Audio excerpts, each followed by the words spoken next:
Bueno, estamos acá con Abel Pintos, que vino al Diario La Capital a contarnos un poco y adelantarnos de los shows que va a dar en Rosario el 3, 4 y 5 de mayo en Metropolitano. Abel, bienvenido. Gracias. ¿Cómo estás? Bien, muy bien.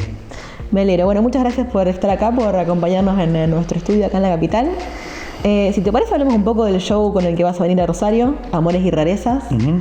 Es un show con el que arrancaste con todo, ¿no? En 2 Vélez llenos, hiciste una gran temporada en Mar del Plata.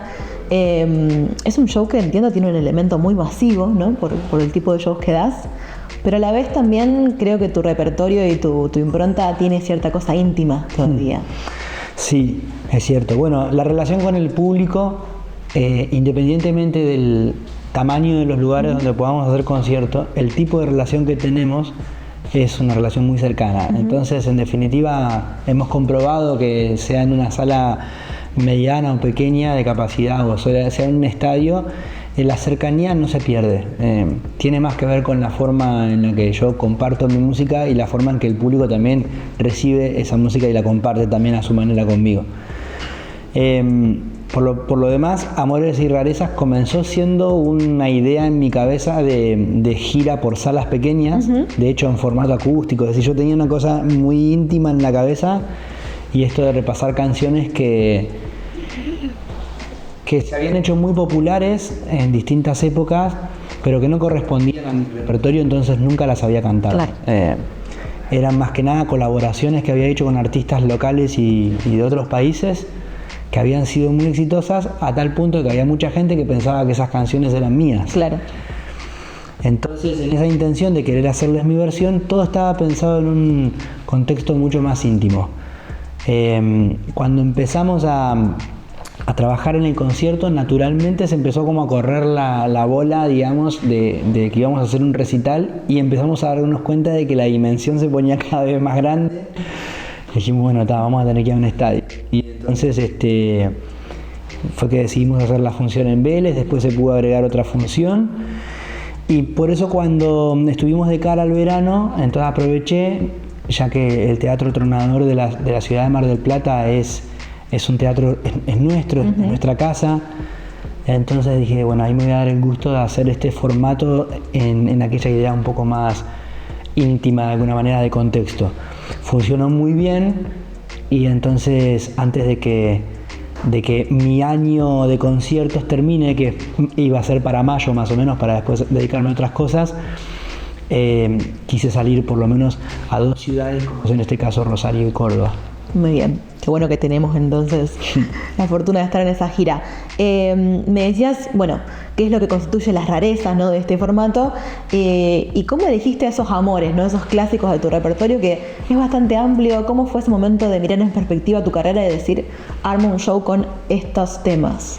Los amores en verdad medio que se eligen solos, porque es una cuestión casi vibracional de alguna manera. Subís a los conciertos y vas advirtiendo lo que para el público resultan ser los amores, y también después están los amores propios, porque claro, a mí me gusta el equilibrio entre lo que el público espera de mí y lo que yo necesito brindar y compartir en el escenario, que no siempre corresponde de repente a lo que el público pueda estar esperando. Entonces, ese equilibrio no es sencillo de lograr, pero la parte de los amores era la más fluida de alguna manera, decantaba mucho más, de manera mucho más sencilla.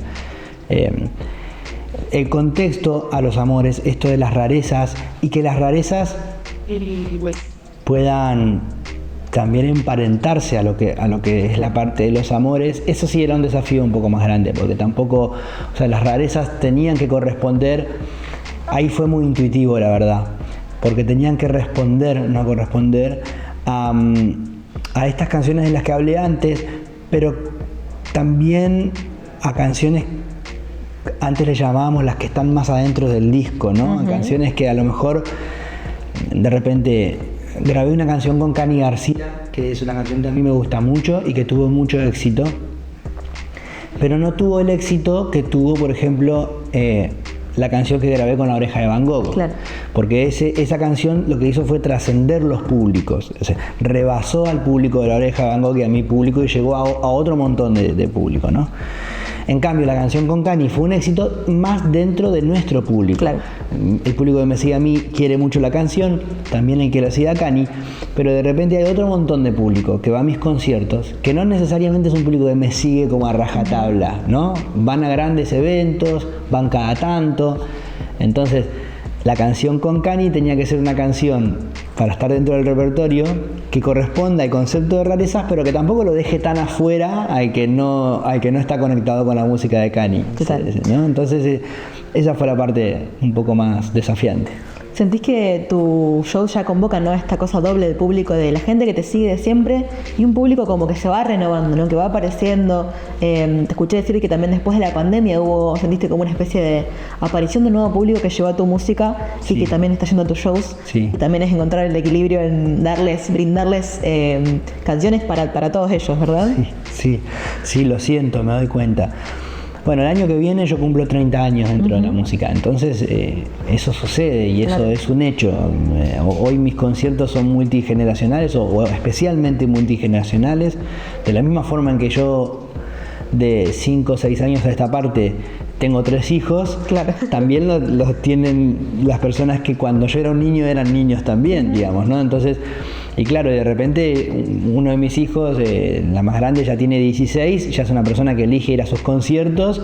Los hijos de quienes me siguen también empiezan a tener 10, 12, 14, 16, también eligen y de repente empiezan a elegir ir a verme porque los padres, o sea, se empieza a generar toda una cosa que, insisto, que a lo mejor es un público que no es tan seguidor mío de escucharme todos los días o tal, pero cuando frente a un gran evento o a un concierto o a lo que sea, se copan y van y son parte. Hay mucha gente que también cada tanto se pregunta qué está pasando en el concierto de este muchacho que hace 30 años que está haciendo concierto. Algo tiene que estar pasando. Algo hace ahí, seguro.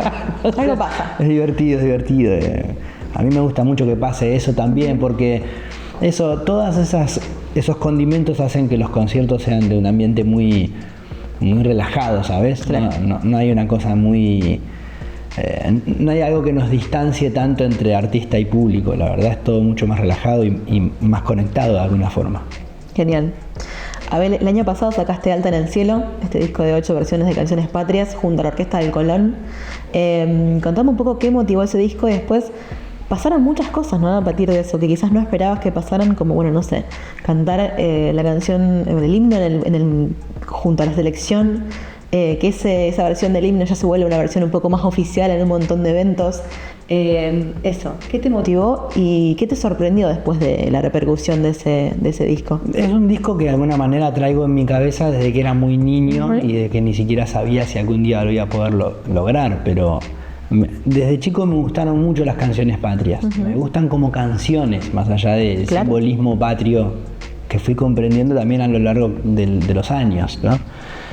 Pero las canciones en sí mismo me parecen bellísimas. Y por otra parte me gusta la historia también. Con el paso de los años empecé, insisto, a profundizar un poco en el relato y en las cosas y le fui encontrando más sentido a todo. Pero ya desde niño me gustaba cantarlas además. Entonces yo me ofrecía en la escuela a cantar las canciones patrias. No hace mucho tiempo fui a un acto del colegio de mi hija y me di cuenta de que lo que estaba sonando, bueno, lo cantábamos por inercia, pero realmente no era una guía de lo que teníamos que cantar. Y notaba, sobre todo en los más pequeños, que les era difícil por momentos seguir lo que estaba, porque el audio de las canciones que existen ya tenían muchos años. Claro.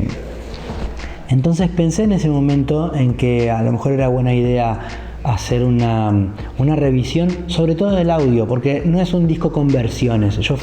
Fuimos a las partituras y a los arreglos clásicos. Alguna, por ejemplo, la canción A la Bandera, el director de la orquesta, Ezequiel Silverstein, se tomó la licencia de hacer un arreglo porque el arreglo original no lo encontramos. De repente, para canciones como el himno del General San Martín, fuimos a espacios gubernamentales que nos dieron acceso a las partituras originales, documentos de más de 100 años, ¿no? Fue todo un viaje también. Sí, y fue un viaje muy lindo. La cuestión es no son versiones, entonces son las versiones clásicas.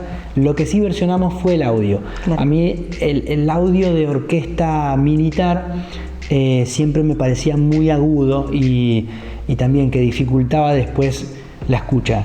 Entonces preferí inclinarme por un audio sinfónico que tiene una cobertura de frecuencias un poco más amplia, o bastante más amplia, de hecho todas las frecuencias prácticamente. Entonces lo propuse como todos los sueños, primero a mi círculo más íntimo y después fuimos pensando a quiénes podíamos acudir para que esto termine siendo una realidad. En ese proceso fueron, no sé, en el disco trabajaron más de 400 personas en todos los sentidos, en los musicales, en artístico, logístico, productivo. La cuestión es que todo el mundo se iba contagiando de la emoción de hacer una cosa así que sabíamos que nos iba a trascender, ¿no? Uh-huh. Terminado de grabar, lo solté muy rápidamente. Dije, el documento está hecho, ahora lo único que nos tiene que ocupar es que esto llegue a todas las escuelas. Entonces empezamos ese otro camino, también lo logramos y después empezaron a pasar las cosas que vos relatás, ¿no? De repente vino el Chiquitapia y dijo, yo quisiera que en todos los eventos AFA esta versión nueva del himno sea la versión oficial. Bueno, genial. Después vino el Comité Olímpico y dijo, la verdad que nosotros queremos sumarnos y no sé qué. Y así empezó a crecer de una manera que nosotros no podríamos haberlo siquiera planeado, ¿no? Y después lo más fuerte que me pasa es esto de empezar a ver en las redes sociales los actos en todo el país en distintas fechas patrias y empezar a caer en la cuenta de que hoy suena la versión en la que tuve el honor de cantar. Pero desde ya que no lo tomo como un proyecto personal en lo absoluto. Para mí fue más un aporte al patrimonio cultural nacional y una invitación a comprender estas canciones no como una pieza de museo, sino como algo que podemos interpretar en el momento que querramos. Realmente nos pertenecen y cualquier momento que nos simbolice a nuestro sentido de la patria me parece que es un buen momento para cantarla. Para ir cerrando, te escuché decir también que este año tenías intenciones de volver a componer, a armar otro disco. ¿Estás en eso?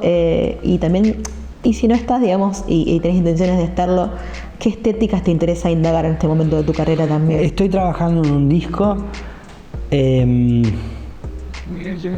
Lo que te puedo contar es que estoy trabajando con un productor que se llama Mateo Rodó. Uh-huh. Lo conocí el año pasado después de haber escuchado varias producciones de él, entre ellas hay un dúo que se llama Mía, uh-huh, que los quiero mucho, los admiro mucho a los chicos. De hecho grabé el año pasado con ellos una canción, una colaboración, y ellos hicieron unas sessions y una de esas las produjo Mateo. Me gustó mucho lo que escuché, me senté y nos pusimos a buscar lo que va a ser mi próximo álbum. Lo que pasa es que en realidad es temprano para mí hablar de algo conceptual, porque por un lado tengo una idea clara, pero por otro lado va a ser un disco que sí voy a trabajar más en singles hasta bastante entrado en el concepto, digamos. Pero bueno, lo importante es que estoy yendo al estudio prácticamente 4 de 5 días de la semana cuando estoy en Buenos Aires, y eso hacía tiempo que no me pasaba. Estoy pasando muchas horas allí y estamos en el proceso laboratorio y de búsqueda. Si Dios quiere, pronto va a salir el primer single, que lo produjo otro amigo que se llama Nano Novelo. Creo que dentro de este mes de abril vamos a llegar a editar el primer single de lo que va a ser un largo camino hasta que tengamos el concepto de disco de alguna forma. Perfecto. Bueno, y la última. Sé que escuchás mucha música nueva, si se quiere, muchos artistas más de otras generaciones más jóvenes. En tu último disco, de hecho, colaboraste con bastantes personas. Y si no fuera para este disco, ¿con qué artistas te gustaría colaborar en algún momento, digamos, de lo que viene? Con muchos. Me hace mucha ilusión poder cantar alguna vez con Marc Anthony, porque es un artista que admiro mucho. Y hace poco me puse a escuchar un disco que escuché mucho en mi adolescencia, que se llama Mi Tierra, que es un disco de Gloria Estefan. Y me di cuenta de que me gustaría mucho más cantar con Gloria Estefan de lo que jamás me imaginé, digamos. Estaba escuchando el disco y dije, güey, pero me encantaría cantar con... Bueno, cada vez que pienso en cantar con alguien, la verdad también es algo medio vibracional. No tiene tanto que ver con el tamaño del artista, con el éxito, con el talento. Hay muchos artistas, muchos cantantes muy talentosos y muy exitosos con los que realmente no me dan, no me nacen esas ganas. Cantaría seguramente, colaborar en la música es precioso.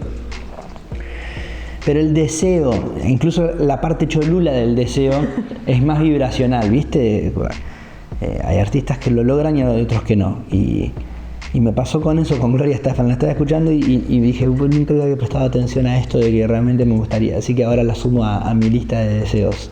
Genial, ojalá eso algún día ocurra, sería espectacular, seguramente. Vamos a ver. Abel, muchísimas gracias, te agradezco por estar acá en el diario. Y bueno, te esperamos entonces en principios de mayo acá en Rosario, en el Metropolitano. Sí, volvemos a esta sala que es una sala que quiero mucho.